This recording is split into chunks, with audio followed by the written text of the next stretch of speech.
Good morning, everybody. Monday morning. Natasha Denman here for my Monday morning live. I'm hoping I had all these tech issues. And I've got the reflection of my whiteboard from retreat, which we just finished 3 minutes ago. 3 minutes ago, we got off the 29th Ultimate 48-Hour Author Virtual Retreat. So I've been up since 3 a.m. this morning, starting the day at 4 a.m. and finishing at 9 a.m. this morning. And I couldn't get my live happening on the bloody computers. I don't know what was going on, so I decided to set it up on my phone, put it on a pedestal, on a tripod, so you can see I'm a little bit wired because I've been talking for the last 5 hours. We just did our finale exercise. Remember this one with the candle and the straw? Those of you that are my authors would remember that. We literally did that 6 minutes ago. And we did our dance and a song and all that kind of stuff. It has exceeded my expectations doing a virtual retreat. I never thought it would be as good, as connected, or the social side of things. And certainly there were some things that obviously can only be reproduced in a real life retreat. But here today, I want to talk to you guys about the lessons I learned. And they're still so fresh in my head because it finished 4 minutes ago.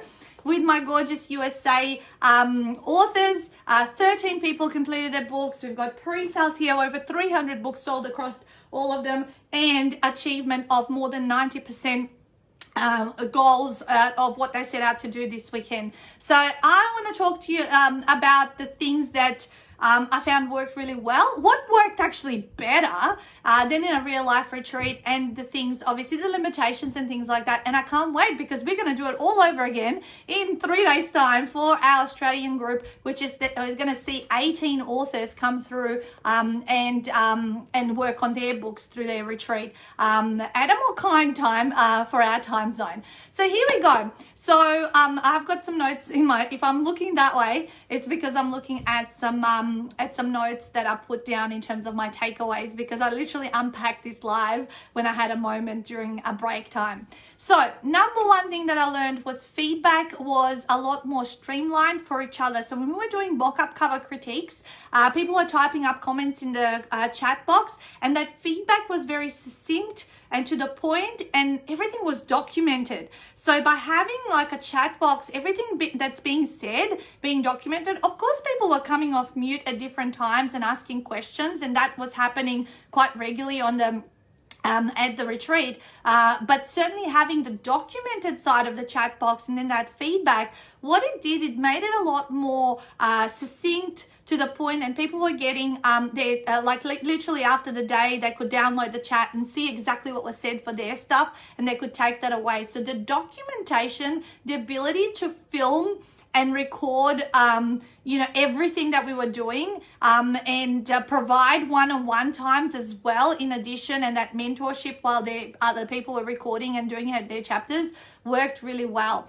One thing we realized about a virtual retreat, by the way, if you have got your engagement activities, the fun stuff that you're going to go through it still works online. Like I did my candle and straw exercise just 5 minutes ago. I did the candle and lighter, the potato and straw, exercise we normally do. We had a weekend song that we all danced along to, we got people involved, kept the energy. We had a good run sheet. So one benefit that I saw from a virtual retreat is obviously people being in the comfort of their own homes, and also not having the stress and anxiety that sometimes can come around traveling, arriving to certain places in time, making transfers go through well, and of course the extra energy you got to exert to get to the place. So being in their own home, they were comfortable. They could also eat the food. Hey Tani, you're very keen. You've come on Monday morning live straight after your retreat,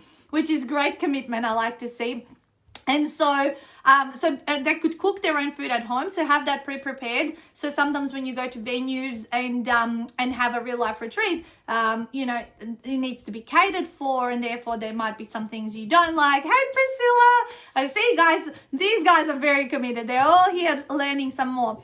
So that kind of stuff was really, kind of suitable for people. So the disadvantage of that is, of course, at home, you could have distractions. You could have maybe family that's trying to, get your attention and stuff. But we did pre-frame all of this prior to the retreat at the logistics call. We said, make sure you're in a room where you can close the door. Make sure you tell your family not to bother you, especially during retreat hours, because there were 8 to 9 hour days.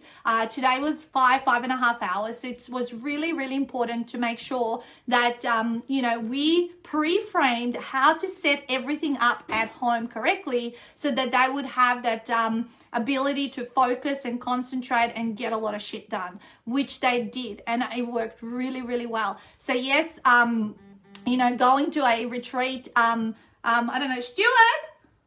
I don't know. Please open the door, the garage door. She told you, okay. Yeah, she texted me. Sorry, someone just texted me and he needs to let someone in. So,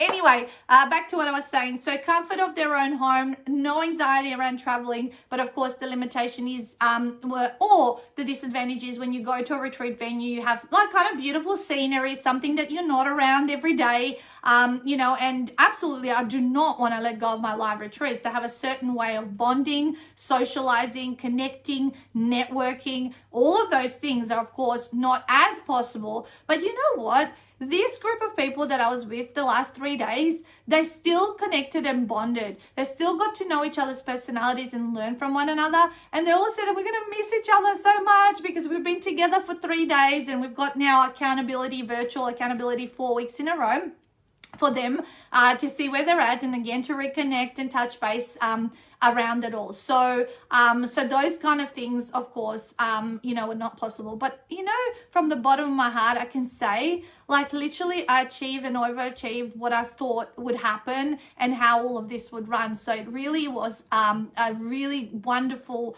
learning and an awareness of that this is possible. And with the ability of having these Zooms and being able to see everyone in the grid and we're all dancing and things like that was really cool. Let me see what else I wrote down here.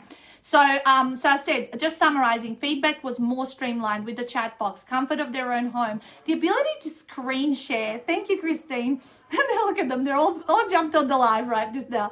So the ability to screen share, that's something that I can't do as much in real life retreats. Whereas here I can go, boom, here, and we're recording. So even if I'm going fast for people, they can actually look at the videos later on and just slow it down for themselves. So everything is documented, and the ability to just have the whole experience there waiting for you if you want to recap stuff was wonderful. I really, really love to use the breakout rooms. So we had 2 breakout rooms throughout the retreat. We had the techie room, which is where people could pop in with Viv or someone else who could help them sort out something techie that they were struggling with. And then they could come back into the main room. This is amazing. What was happening also at the end, what I asked and requested, and this is something, is important for every business owner, is if people had a good experience to give you a testimonial. So rather than kind of saying, hey, send me in a testimonial if you enjoyed the experience, I said, how about I set up a breakout room where I can take people one-on-one and we can just do a quick testimonial. We can record it immediately, stop and start, and literally just be over and done with and get on with our lives, right? And it was wonderful. I collected quite a few of those testimonials from my gorgeous authors. I can do something with those videos now. And because for me, it was important because this is the first time we ran it as a virtual retreat. So I really wanted to I have so many hundreds of testimonials from authors who've been at the live one when they've got published their books, but I didn't have one for the virtual ones. And especially because I would like to have more authors from the US and Canada and all that sort of stuff. This was great to get people from that country to also give testimonials. So I was so grateful and very well organized around all of that sort of setup, and it worked really well. So screen sharing, power of screen sharing in a virtual retreat is second to none. Like just them being able to see what you're doing, where you're clicking, and being able to watch it afterwards. The breakout rooms for techie and testimonials, that worked really, really well. On the spot recording and chat logs being available and able to be shared. Hey Lily, only important questions get asked and communication is more succinct. So what I mean here, so in real life retreats, you can have a lot of time where time is just being eaten up, but by maybe some irrelevant stuff, or someone trying to overwhelm the group, or being like, you know, too much, you know, taking up like all this. But what I found in a virtual retreat, what happens is, what kind of background is that for your books? Is it on wheels? April, this is my whiteboard that I've been using in the retreat, and then this is my media banner, but because we've had it in view the whole retreat, I've been taking notes on it. That's just like a whiteboard that actually goes up and down. Look at this. Woo! And you can do different things. So I've been keeping it in view for the guys. So only the really important questions got asked, and communication was so much more succinct, and I felt we could stay on time and go through, and we were like a Swiss clock, right on time every time. Even this morning when we finished, I looked at the clock and it said 9:00, and I was like, that's when we were meant to finish. It was like right on the, I didn't even plan, like I don't care if I'll run over time. Anyway, so what was that? No interjections, like no unnecessary interjections. That was a big benefit to keep going and keep you know, understanding. This is like, by the way, my favorite whiteboard. I saw it in a venue like that I've been using in Brisbane. And it's got like the up and down section that you go up and down, but then it's got the back too. So you got 4 whiteboards for one, and I actually bought one for myself. I was really excited. Hey Barry, oh my USA authors, they were just at a retreat and watching this live.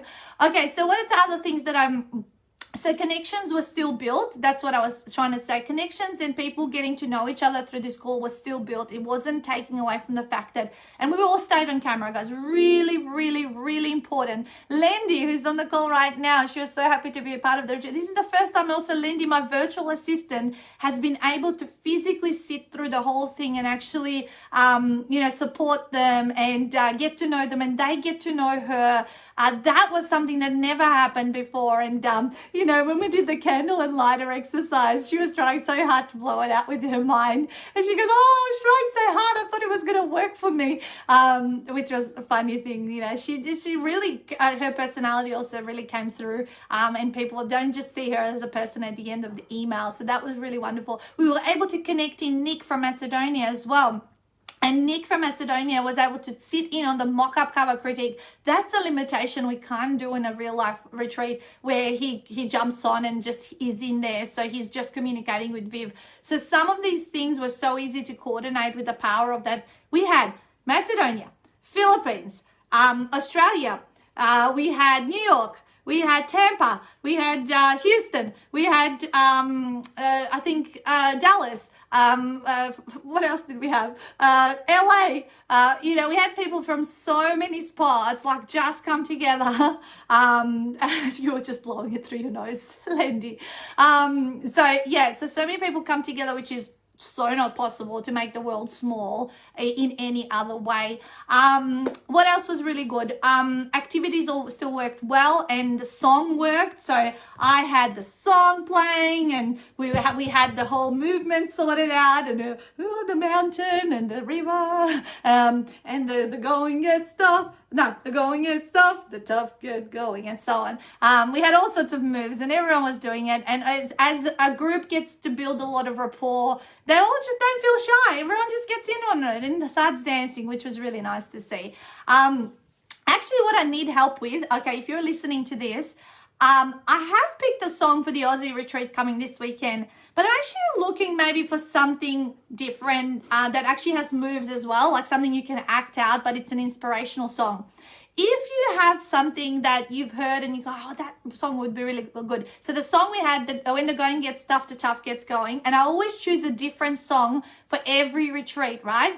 So that's my goal, is that's how I remember my groups as well. And I want something that's going to inspire them. The words will be really, really inspirational. So if you got some suggestions for me, why don't you post them in the comments and I can check them out, because I've been listening to lots of them. I just don't think the one that I chose, it's an awesome song, but I don't think it's got enough moves for us to really get into it. So again, choosing the song for a retreat, it's also really crucial in terms of how the experience will feel, because this is the anchor. This is the anchor, right?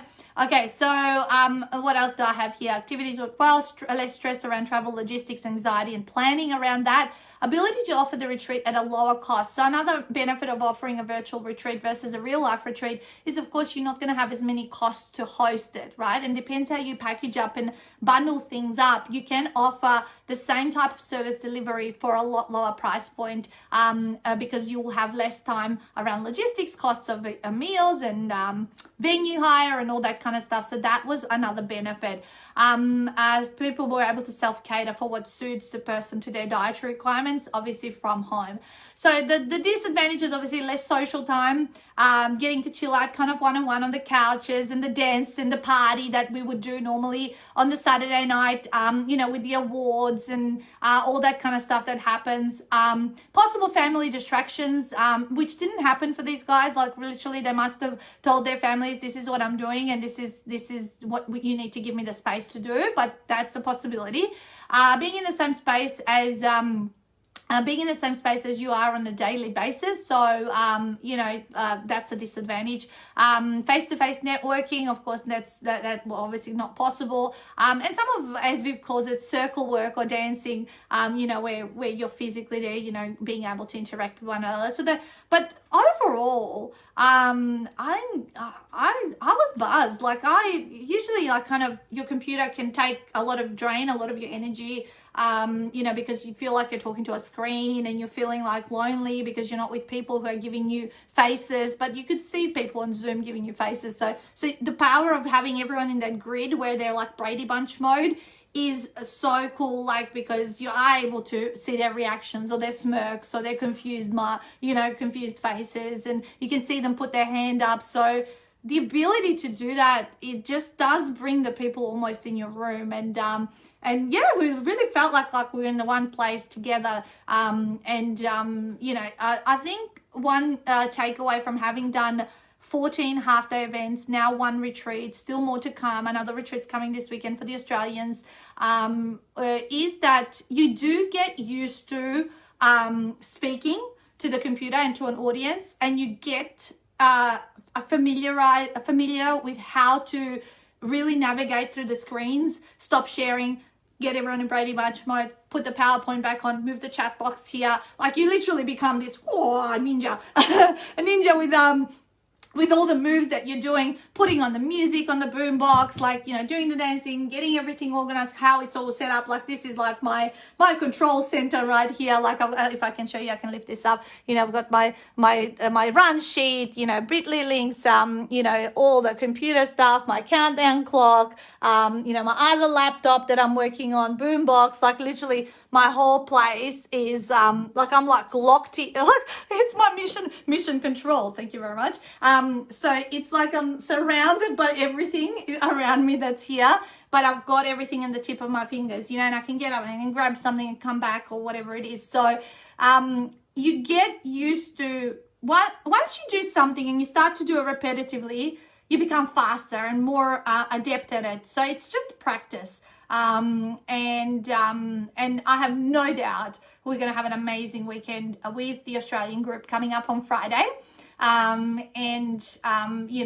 that I've go from one experience, as they say, every beginning is hard, or mum says that, this is, what's going to happen. Now I have some lessons I've learned, some things that I might tweak, but we set up one-on-one calls. One thing that we did, so during our retreat, there's obviously times that people need to be focused on the book. So we kind of hold the fort in the main meeting with the crew, but we also gave the opportunity for people to be able to book one-on-one 15-minute calls.